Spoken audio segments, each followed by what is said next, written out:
How to disable notifications in Uzum Market. First of all, open the app on your device. Next, tap on your profile icon at the bottom right corner of the app.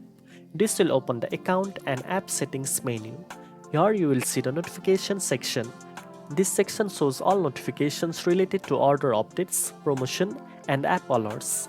To disable notifications, make sure the app has permission to manage notifications on your device. You can check this by going to your device settings, selecting apps, and then choosing Uzum Market from the list. Tap on the app to open the app info page. Here, tap on notifications and you will see all notifications. Toggle this off to disable notifications. Once disabled, you will no longer receive real-time updates from Uzum Market, including order confirmation, special offers, and app alerts.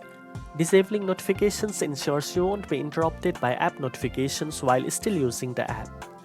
Now you know how to disable notifications in Uzum Market. If you found this video helpful, don't forget to like, share, and subscribe for more shopping tips.